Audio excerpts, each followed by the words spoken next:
Moon and Star, A Christmas Story. Moon and Star, A Christmas Story by Robin Muller. Long ago, in a shop filled with toys, there lived a dog. He was large and gentle, with a moon-shaped mark around his eye. The old lady who owned the shop called him Moon.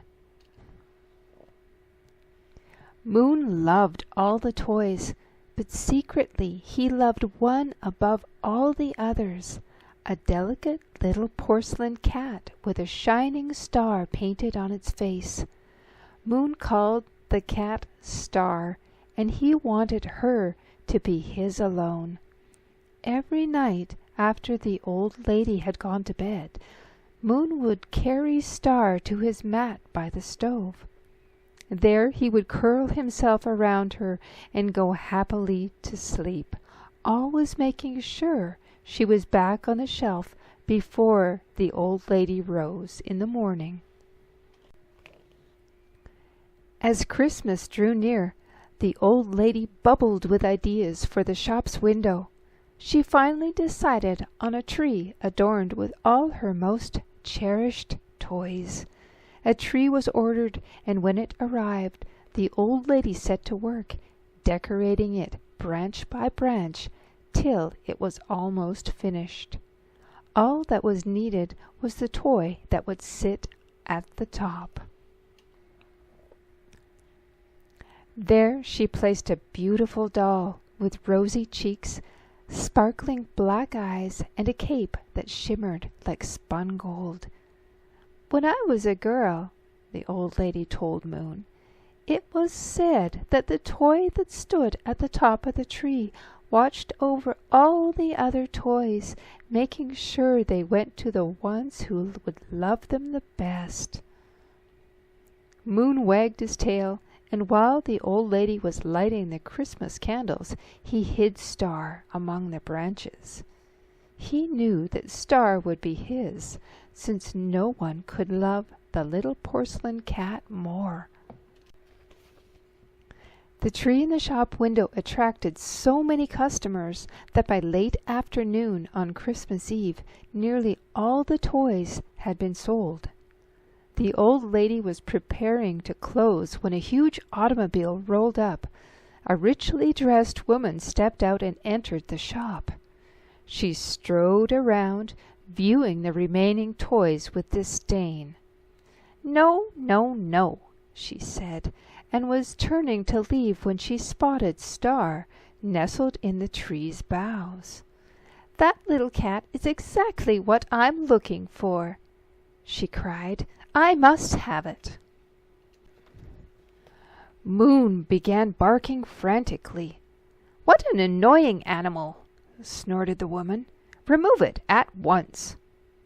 "He's usually so friendly," said the old woman as she dragged Moon to the storeroom and shut him in. "I don't know what's got into him." Then she put the little porcelain cat in a box, tied it with a ribbon, and gave it to the woman. The moment Moon was freed, he rushed out to the street, but the automobile was gone. With his nose to the ground, Moon followed the scent. He followed it for hours, till, far out in the countryside, he came to a long driveway, at the end of which stood a magnificent house.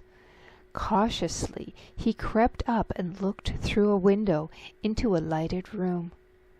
There he saw an enormous Christmas tree, the woman, and a little boy. The boy sat surrounded by a jumble of opened boxes, all of which contained various articles of clothing. The look of disappointment on his face made Moon feel very sad. The woman also saw the boy's unhappiness, and with a hearty "Merry Christmas," gave him the box from the toy shop.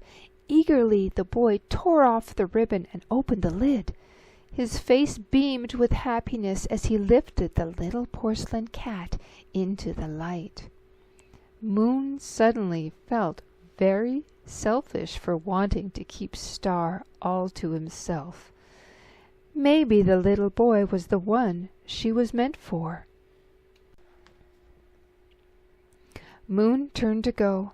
He paused to take one last look back. The little boy's smile of delight was gone, replaced by a puzzled frown as he turned the cat over and over. "What does it do?" he asked. "Bob its head?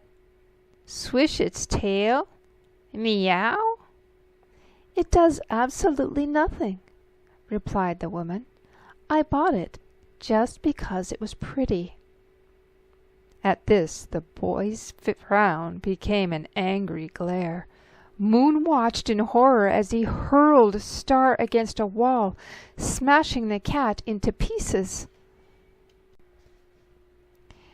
Tears poured from Moon's eyes as a maid swept the pieces into the box and carried them from the room. He raced around the rear of the house and waited. Soon the maid appeared and tossed the box onto a rubbish heap. Rushing forward, Moon nosed off the lid.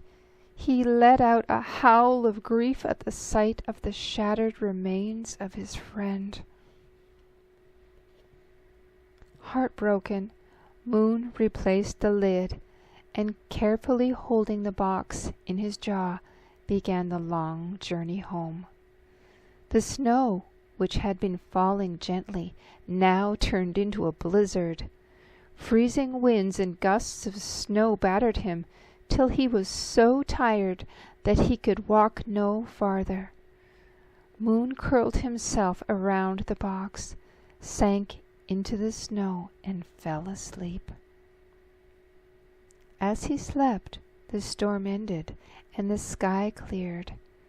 Stars twinkled above as a wondrous silence filled the night, a silence broken only by the soft footfall of someone approaching. A beautiful woman with rosy cheeks, sparkling black eyes, and a cape that shimmered like spun gold came toward him. Without disturbing Moon, she brushed the snow from the box and looked in. Gently she gathered the pieces of the broken cat into her hands and held them to her heart. For a moment all the stars in the night sky seemed to blaze. Then she returned the pieces to the box, replaced the lid, and continued on her way. Moon woke to the sound of bells. It was Christmas morning. He shook off the snow, picked up the box, and resumed his journey back to the toy shop. When he finally came to the door, the old lady was overjoyed. She started to put her arms around him, but the sorrow in his eyes stopped her. Moon walked slowly to his mat by the stove, put down the box, and curled himself around it. "What do you have there?" the old lady asked softly, and lifted the lid. "Bless me!" she cried in surprise. "She looks just like that little porcelain cat." In the box was a real live kitten with a star-shaped mark on her face. Moon sniffed the kitten and barked for joy. His precious Star was whole again. Together they lived happily in the toy shop. As the years went by, Star had kittens of her own, all with shining stars on their faces. Each night, when Moon and Star went to sleep, the kittens would come and curl themselves around the pair, till in the silvery light they looked as if they were cradled by all the stars in heaven. The end.